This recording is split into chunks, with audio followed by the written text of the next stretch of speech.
Mais uma vez, bom dia a todos, louvado seja o nome do Senhor Jesus Cristo.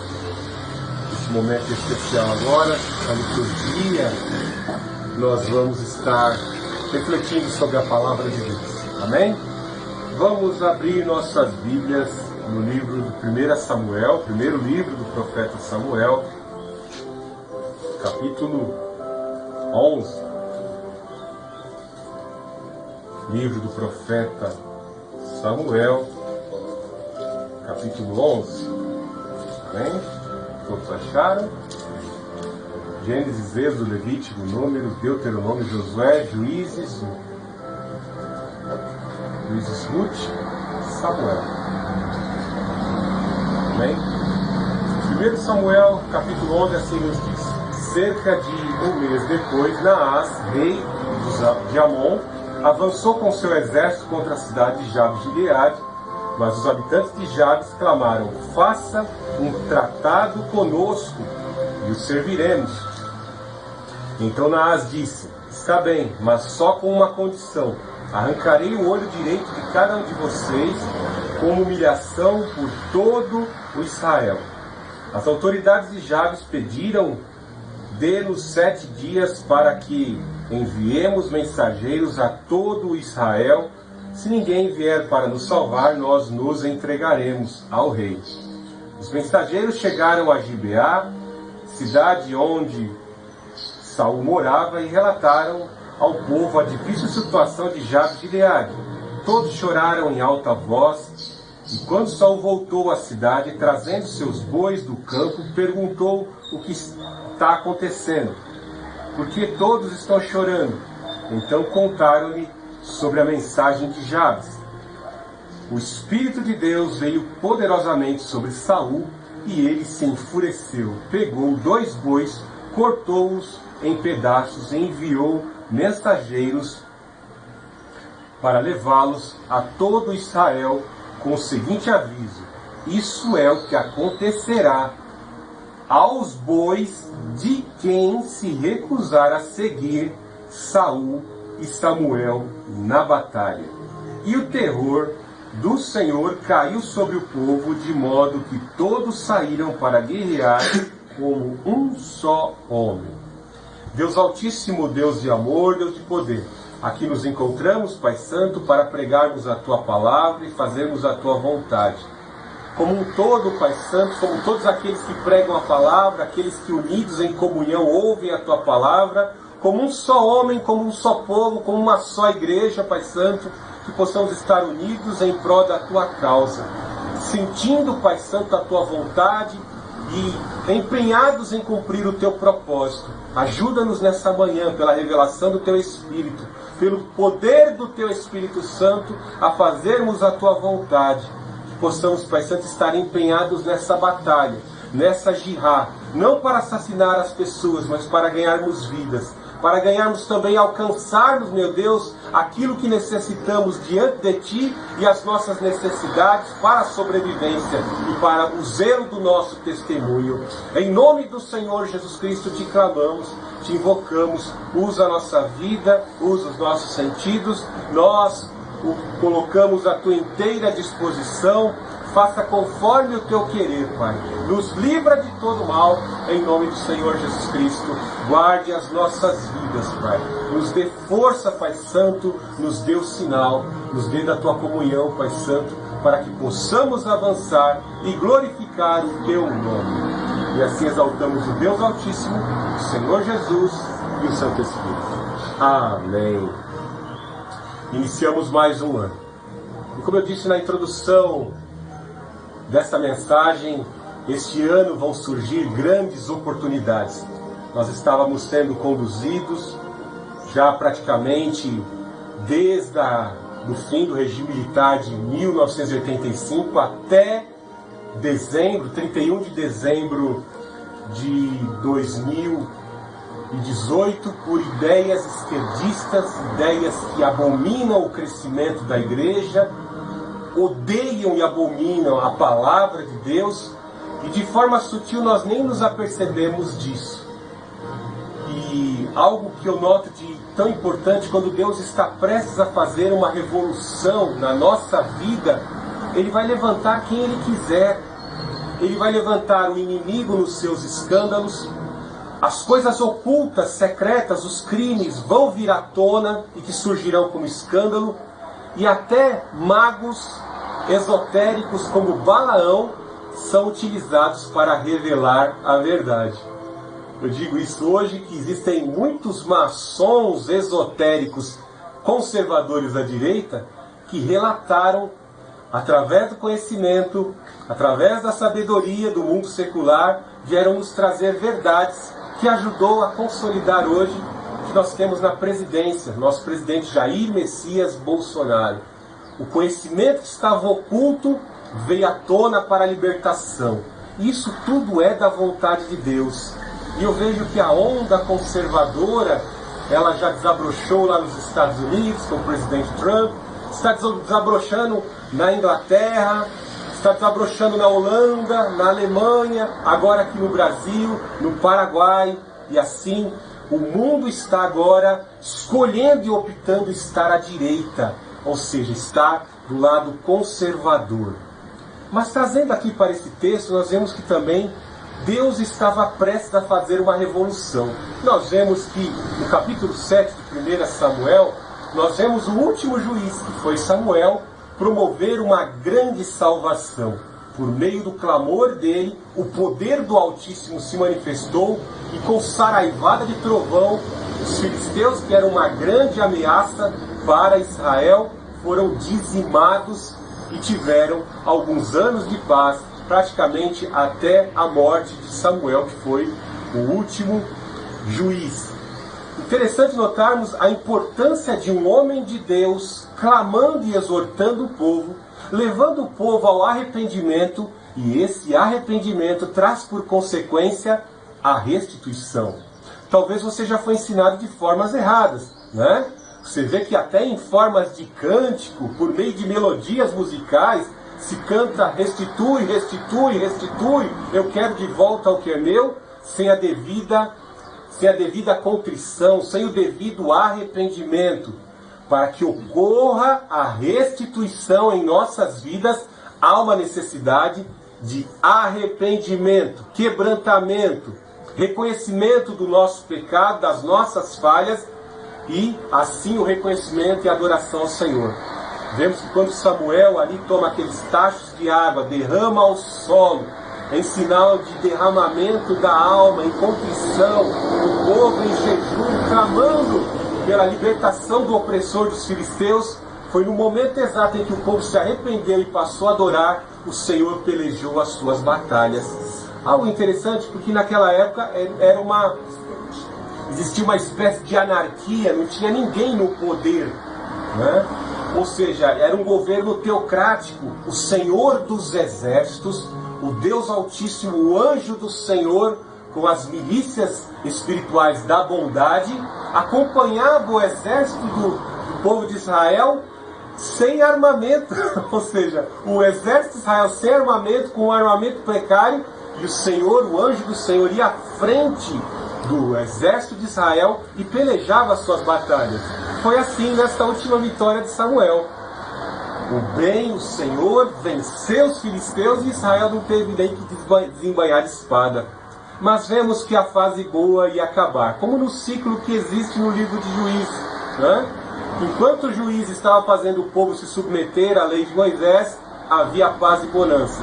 Então logo o povo se irritava, negligenciava e apostatava, vinham os inimigos, os povos cananeus que sobraram, se reuniam e vinham pilhar a riqueza de Israel. E algo terrível, esse foi o fator determinante para que o povo pedisse por um rei, para que saísse daquela condição de teocracia para uma condição agora política, governamental, de uma monarquia. Houve uma revolução, uma mudança na política de condução da nação de Israel. No capítulo 8, logo no início do capítulo 8, nós vemos esta situação, né? Os príncipes de Israel, os senhores latifundiários que tinham as suas propriedades, que tinham o seu gado. Nós vemos que Saul fez questão aqui de tomar o boi, dividi-lo e assim distribuí-los como um aviso. Ó, isso acontecerá com os bois.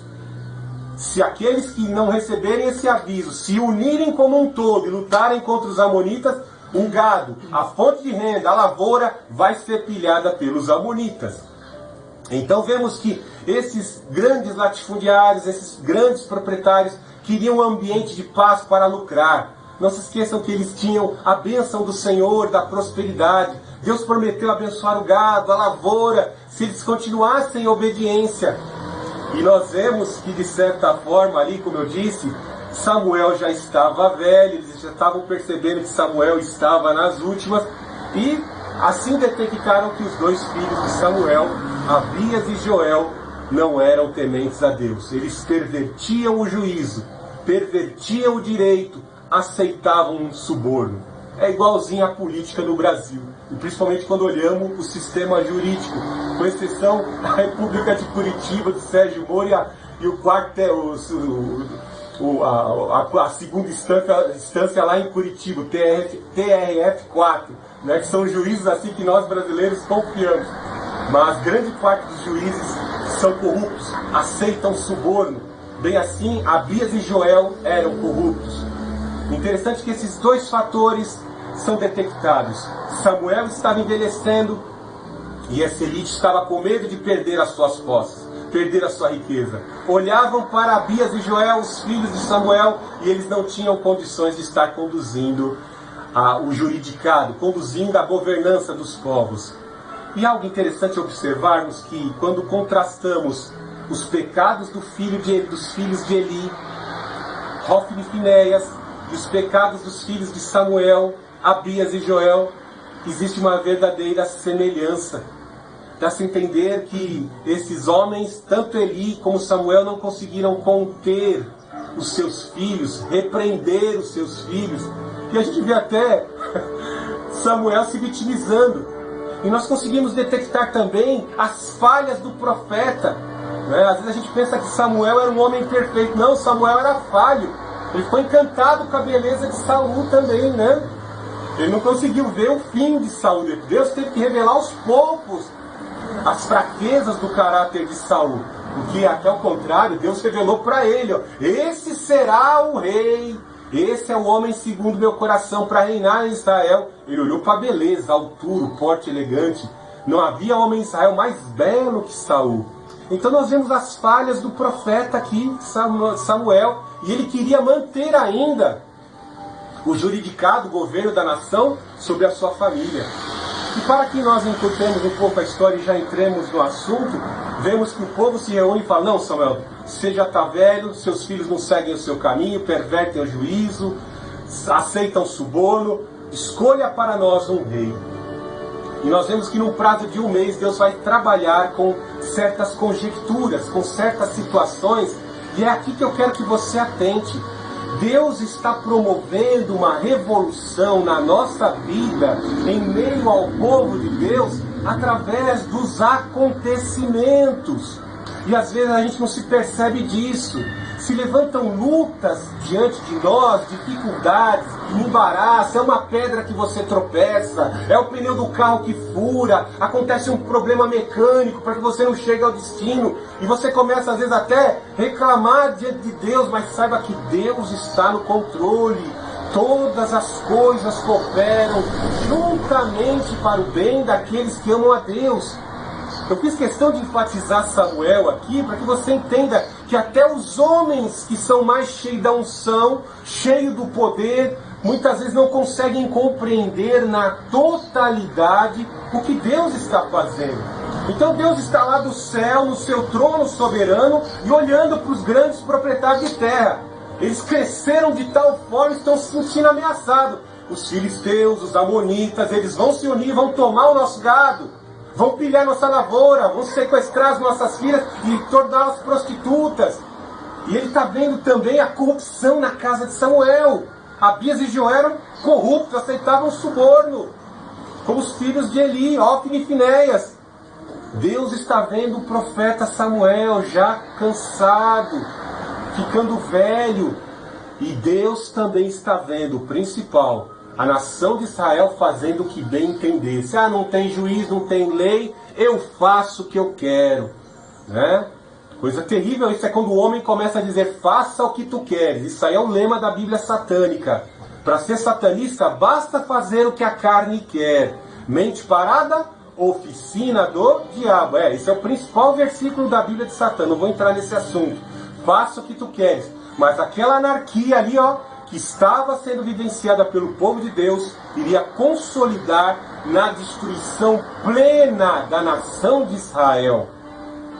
Então havia uma necessidade de conscientizar o povo de que todos estavam correndo risco. Deus lá em cima, no céu, soberanamente, Ele vê com emergência, meu povo está se dispersando, meu povo começa a se enfraquecer, as lutas aumentam e meu povo começa a perder força.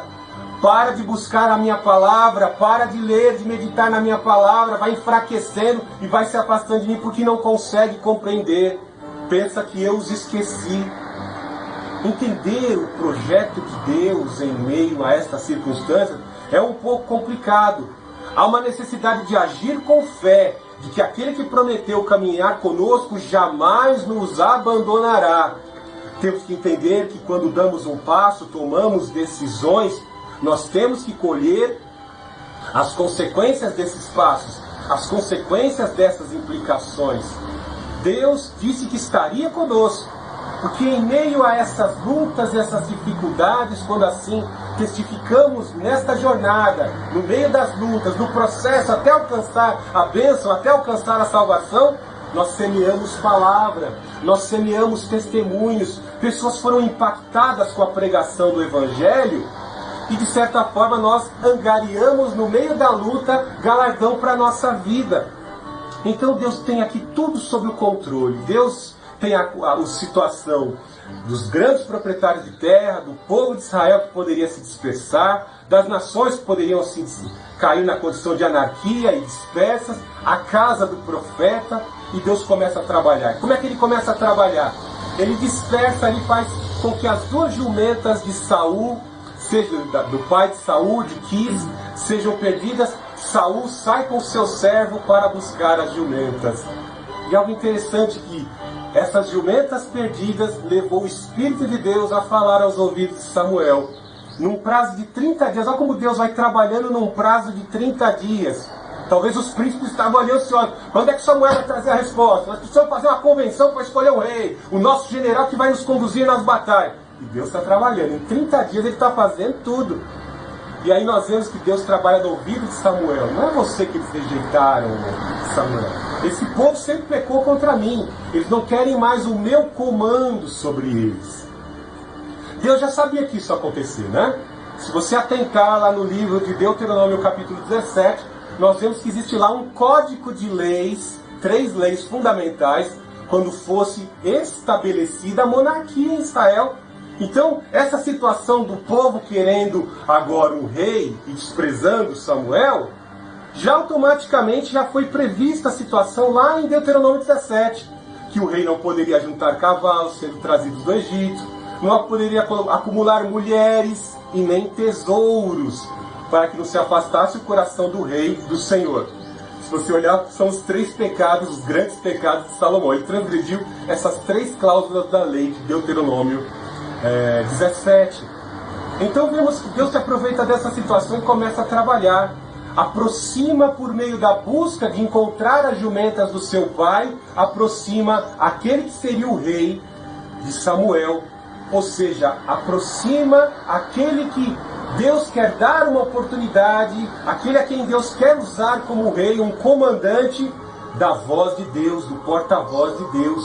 Às vezes você nem percebe. Você está procurando algo, você está em busca da bênção, você acorda de madrugada para orar, né? Você sai às vezes sem rumo no caminho. Deus vai colocar alguém no seu caminho para te orientar. Principalmente se você está temente a Deus indo na direção errada. Que nem os discípulos no caminho de Emaús. Discípulos no caminho de Emaús, né? Discípulo do Senhor Jesus que não entendiam a obra que havia sido efetuada na cruz. Tá cheio de crente assim, não tá? Tá cheio de gente sentada no banco da igreja e não entende a obra da cruz. Tá cheio de gente sentada no banco da igreja, gente que se diz cristãos e não entende o que Deus está fazendo. Não entende que às vezes há altos e baixos. Tem crente que só pensa que ser cristão é de vitória em vitória, porque ele aprende isso em refrão de música, né? Que agora é só vitória, só vitória, só vitória. E aí quando o céu se fecha, vem a chuva, o tempo fica escuro, fica de noite, vem a tempestade, ele acha que as nuvens espessas das trevas estão impedindo a comunicação dele e Deus não pode atuar. Não, Deus atua e está com você tanto no período de noite, de trevas, como também está com você na alegria de tudo aquilo que você conquistar. Basta você tê-lo em seu coração. Então Deus está trabalhando ali. Eu vou encurtar a história aqui, não vou trabalhar todo o capítulo 10, mas é interessante que quando Samuel se encontra com Saul, nós vemos que Deus já revela que ele haveria de ser o pastor de Israel. Olha que privilégio. E no encontro nós vemos que ele recebe a porção do sacrifício, a porção que era reservada ao sumo sacerdote, aos homens mais bem posicionados, aos anfitriões. Saul recebe.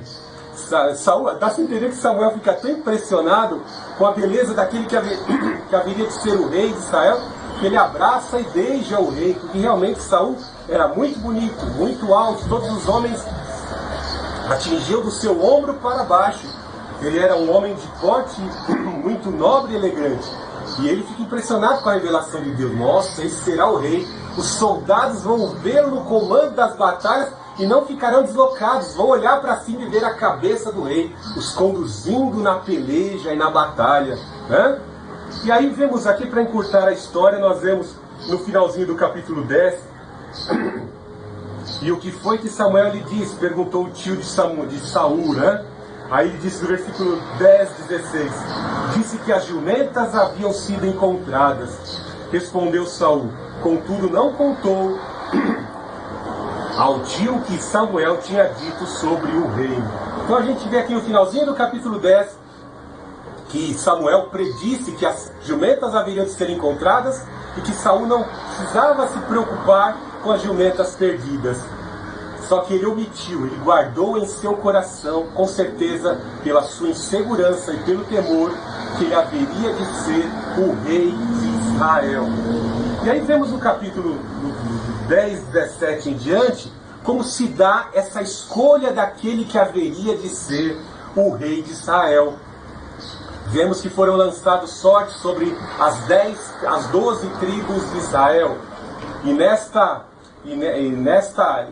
seleção foram se ali selecionando e caiu sobre a tribo de Benjamim.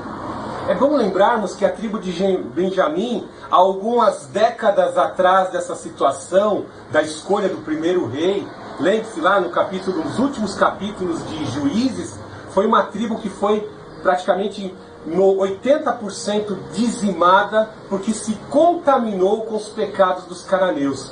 Passaram a ser bissexuais, praticar as imoralidades da terra dos cananeus e foram infectadas por não serem zelosos com a lei do Senhor, ao ponto de mulheres de outras tribos terem que ser fornecidas e homens serem fornecidas para que a tribo de Benjamim não ficasse completamente dizimada. Então vemos que nestas sortes que foram lançadas nessa grande convenção, vemos que a tribo de Benjamim foi assim escolhida. Depois foram lançadas sortes, em sorteio está no versículo 20. Então Samuel reuniu todas as tribos de Israel e a tribo de Benjamim foi escolhida por sorteio. Em seguida, Samuel reuniu a casa da tribo de Benjamim e a família de Matri foi sorteada. Por fim, Saul, filho de Quis, foi escolhido dentre eles. Quando o procuraram, porém, não o encontraram. Então vemos que foram lançadas sortes dentre as 12, a tribo de Benjamim. Dentre os clãs que formavam a tribo de Benjamim, a casa de Quis foi assim escolhida, em especial Saul. E aí todos se lembraram, o filho de Quis. Talvez você pense aqui que Saul era um homem muito jovem, né? Bem jovenzinho, não tinha filho. Não, ele já tinha aqui alguns filhos adultos, que depois a gente vai perceber que o acompanharam nas batalhas. né? Saul começou muito bem o reino, né? E os seus filhos o ajudaram muito nas primeiras batalhas para libertar e emancipar Israel.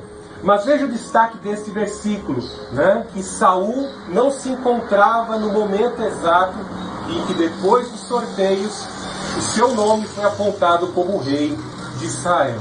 Que situação delicada, né?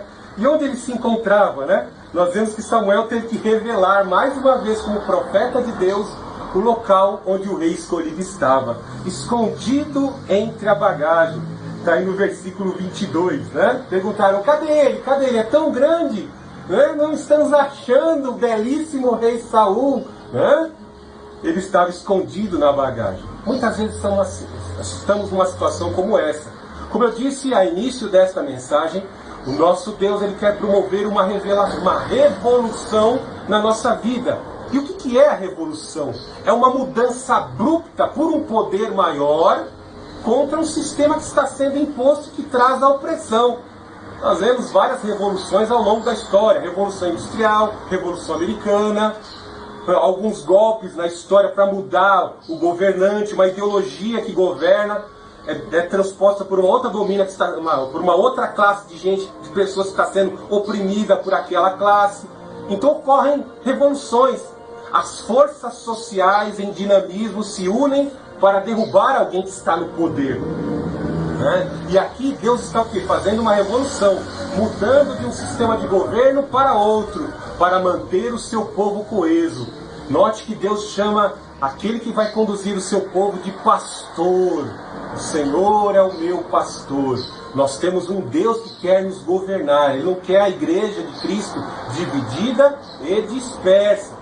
Por isso pense duas vezes antes de atacar algum cristão. Então Deus quer promover essa revolução e às vezes as pessoas não estão entendendo, né? Deus já havia concedido vários sinais na vida de Saul, 4 revelações, 4 previsões, 4 sinais que ocorreram na vida de Saul para comprovar que ele haveria de ser rei, e ele ainda estava indeciso. Muitas vezes a gente não está entendendo. Como eu disse, o Brasil está passando por uma nova fase, e tem cristão que ainda não está entendendo. E o diabo quer que essa pessoa fique assim abatida, contrita. Ai, não, tá bom, assim, ai, não vou tentar mais, já perdi, minha empresa fechou, já ocorreu isso, eu não vou tentar de novo. Ah, não quero, não vou. O derrotismo, a letargia toma conta, a depressão, e a gente não consegue entender a voz de Deus. E quando a gente não consegue entender a voz de Deus, que Deus está promovendo essa revolução, ele vai começar a mexer nos agentes. Como eu falei, a história ela é muito dinâmica. Existe antagonismo, hostilidades. Um fator vai tentar, um elemento vai tentar prevalecer sobre o outro elemento. E se um elemento está prevalecendo e o outro quer vencer, ele vai usar um fator determinante para derrubar o outro elemento. Então é assim, na vida é assim, se você não toma decisão, a situação, os acontecimentos vão forçar você a tomar a decisão. Você já viu quando um time está ganhando lá no futebol? Tem 2 times ganhando lá e basta um empate para um time já passar para outra fase, né? Avançar, né? O outro time começa a dar chutão. Chuta a bola lá para frente para que se ganhe tempo. O tempo é o maior inimigo para que um time que joga com a tabela debaixo do braço, só pelo resultado. Então, as situações vão começar a agir, os acontecimentos vão nos levar a tomar decisões. Então Deus eleva uma nova fase, concede uma nova fase e nos leva a estarmos atentos ao que Ele está fazendo. E o que nós temos Saul aqui? Saul está ainda preocupado, ele não conseguiu entender. Eu sou rei. Deus já previu isso, revelou, eu já fui ungido, porque Saul já tinha recebido uma unção privada, bem no privado com Samuel. Deus já tinha revelado isso a ele. E agora aquele dia, no dia da convenção, estava sendo concretizada essa predição do Senhor, essa predição dita por Samuel, e ele não estava entendendo. Ele estava onde? Escondido. É muito fácil julgar Saul, mas todos nós muitas vezes somos assim. Quem já foi para uma batalha e perdeu, quem confiou num amigo e foi traído, quem a mulher que acreditou num casamento seria feliz, de repente sofreu com adultério, as consequências do adultério de um marido infiel, ou vice-versa. Quantos acidentes, a pessoa saiu inteira para o mercado, para o seu dia de trabalho e voltou sem um membro para casa. Complicado, e isso leva de certa forma a pessoa a ficar escondida na bagagem, né? Insegura, duvidando do poder de Deus, duvidando do poder de Deus. Por isso é muito importante trazer à memória o que nos traz a esperança. Porque se estamos a cada dia fazendo devocional com a palavra de Deus e nos correlacionando a nossa experiência com a experiência dos heróis da fé, você vai ver que nos momentos mais críticos, Deus não abandonou o seu povo. Lembra do Senhor Jesus Cristo? Deus meu, por que me desamparaste? Talvez você pense assim, o Filho de Deus foi abandonado. Que nada. O que ele fala ali alguns dias antes? Né? Quando ele viu que os fariseus estavam conspirando contra ele, vai, destrua esse templo, meu Pai o refaz em 3 dias. O próprio Senhor Jesus Cristo disse que Deus meu, por que me desamparaste? Confessou com fé para os fariseus, vocês vão me matar, mas meu Pai vai me ressuscitar ao 3º dia. O que ele disse para o criminoso ao lado dele ali na cruz? Ainda hoje estarás comigo no paraíso. Então ele cria na palavra, ele cria no poder da palavra. Eu vou passar por sofrimento, vou sentir o afastamento. Por alguns momentos meu Pai não vai poder ter comunhão comigo, porque sobre minha vida está instalado todos os pecados da humanidade. Mas ao 3º dia, o meu Pai vai me ressuscitar. Está entendendo? Deus te chama para enfrentar os desafios, cumprir o seu propósito, com lutas, com dificuldades, mas Ele vai estar em todas as situações conosco. Ele não nos abandonará. Quem nos abandona, eu passei por isso no ano passado, são aqueles que muitas vezes, com bravata, nos dizem que vão estar conosco. Nos elogiam, mas depois, no momento mais difícil, nos abandonam para sermos afogados e morrermos sozinhos. As pessoas têm instabilidade nas provações. As pessoas são instáveis. Mas o Senhor, o nosso Deus, Ele é fiel. Tiago diz que não existe sombra de variação no seu caráter. Ele é perfeito de eternidade a eternidade. E Ele prometeu estar conosco. Louvado seja o nome do Senhor Jesus Cristo. E aí vemos que ali Ele é reconhecido como o Rei. E vemos que nesse exato momento, veja no versículo 26, Saul também voltou para sua casa, depois que foi escolhido o rei, né? Ele foi assim ungido como rei de Israel. No versículo 26, vemos que todos voltaram para casa, mas algumas das pessoas, veja aí no versículo 27, havia, no entanto, alguns desocupados que debochavam: esse sujeito nunca nos salvará. Desprezaram Saul e o recusaram ali trazer presentes, mas Saul não lhes deu atenção. Era muito comum no dia que assim o rei era coroado, o rei era escolhido, se traziam presentes para o rei. Vinham diversos príncipes,